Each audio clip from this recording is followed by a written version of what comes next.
ایک دفعہ کا ذکر ہے کہ ایک کوی اپنے بیٹے کے ساتھ رہا کرتی تھی۔ اسے اکیلے رہنے کا شوق تھا، اس لیے اس کے علاقے میں کوئی بھی نہیں آتا تھا۔ وہ اپنے علاقے میں کسی کو گھسنے ہی نہیں دیتی تھی۔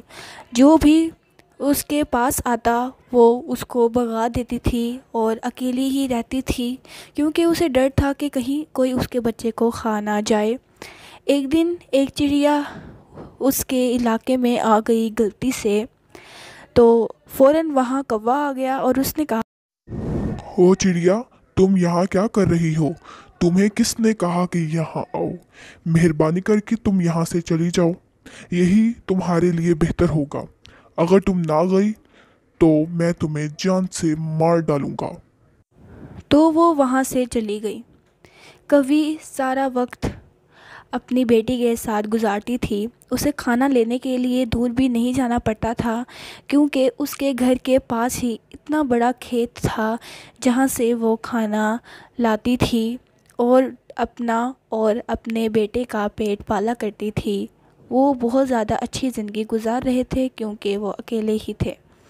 ایک دن چڑیا کھانا لینے کے لیے چلی گئی اور اپنے بیٹے سے کہا کہ یہاں سے کہیں بھی مت جانا، بالکل بھی شرارت نہ کرنا۔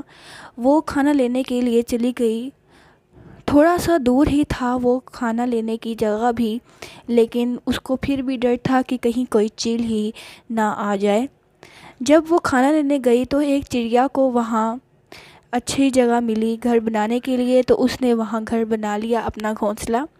جب کوا وہاں آیا تو اس نے کہا کہ تمہیں کس نے اجازت دی ہے کہ تم یہاں میرے علاقے میں گھر بنا رہی ہو؟ مہربانی کر کے تم یہاں سے چلی جاؤ، یہی تمہارے لیے بہتر ہوگا، ورنہ پھر مجھے بہت سے طریقے آتے ہیں تمہیں نکالنے کے لیے۔ چڑیا سمجھ گئی کہ یہ کیا ماجرا ہے، تو اس نے کہا کہ مہربانی کر کے مجھے آج گزارنے دیں، مجھے نہیں پتا تھا کہ یہ آپ کا علاقہ ہے، میں کل چلی جاؤں گی۔ مجھے پتا ہے کہ یہ بہت ہی زیادہ مشکل ہے۔ اس نے کوے کی بہت تعریف کی۔ اس نے کہا کہ میں نے سنا ہے کہ گاؤں میں سب آپ کی ہی تعریف کرتے رہتے ہیں، آپ کی تو بہت ہی زیادہ دہشت ہے، آپ تو بہت ہی زیادہ اچھے ہیں۔ میں نے تو بس آپ کے بارے میں سنا تھا، میں تو دوسرے جنگل سے آئی ہوں، اب مجھے پتہ چل گیا کہ واقعی میں آپ کی دہشت بہت زیادہ ہے۔ کوے نے کہا، ارے ٹھیک ہے، کوئی بات نہیں، اگر تم رہنا چاہتی ہو ادھر تو رہو، میں تمہیں منع نہیں کروں گا، لیکن تم نے کل یہاں سے چلے جانا ہے، ٹھیک ہے؟ چلو ٹھیک ہے، تم بہت آرام سے رہو۔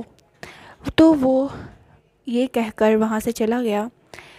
اگلے دن اس کا کھانا ختم ہو گیا تھا اور اس نے کہا کہ اب میں کیا کروں، اب مجھے تو دور جانا پڑے گا۔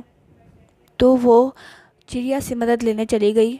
اس نے کہا کہ چڑیا، مجھے جانا ہے کھانا لینے کے لیے بہت دور، تو کیا تم میرے بیٹے کا خیال رکھو گی؟ تو چڑیا نے کہا کہ میں نے تو جانا تھا، تم نے ہی تو کہا تھا کہ جانا ہے اپنے گھر، تو مجھے تو آج جانا ہوگا، لیکن اگر تم اتنا کہہ رہے ہو تو میں نہیں جاؤں گی، میں ادھر ہی رہوں گی۔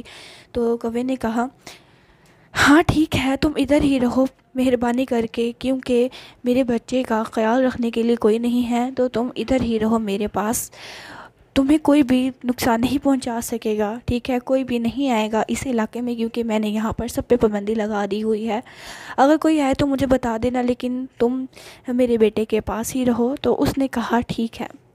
اس کے بعد وہ اس کے بیٹے کے پاس رہی، اس کے بیٹے کے پاس ہی آرام کرتی رہی پوری طرح۔ اس کے بعد کوی آئی، اس نے کہا کہ کیا میرے بیٹے نے تنگ تو نہیں کیا اور چیل تو نہیں آئی؟ تو اس نے کہا، ہاں چیل تو نہیں آئی، لیکن چیل آنے ہی لگی تھی، میں نے تمہارے بیٹے کو چھپا دیا، اب کچھ بھی نہیں کہہ سکے گی چیل، اگر وہ آئی تو میں اسے پھر بھگا دوں گی، ٹھیک ہے؟ لیکن مجھے بھی تو کھانا لینے جانا ہوتا ہے، میں کیا کروں؟ تو اس نے کہا کہ تم بالکل فکر نہ کرو، آدھا کھانا میں تمہیں دیا کروں گی اور آدھا میں خود رکھ لیا کروں گی، لیکن تم میرے بیٹے کا خیال رکھنا۔ اس نے کہا ٹھیک ہے۔ اس کے بعد سے وہ اس کے بیٹے کا خیال رکھا کرتی تھی اور کبھی اسے کھانا فراہم کرتی رہتی تھی۔ اس طرح وہ ان کے علاقے میں بھی رہتی تھی اور کبھی اسے کھانا بھی دیا کرتی تھی۔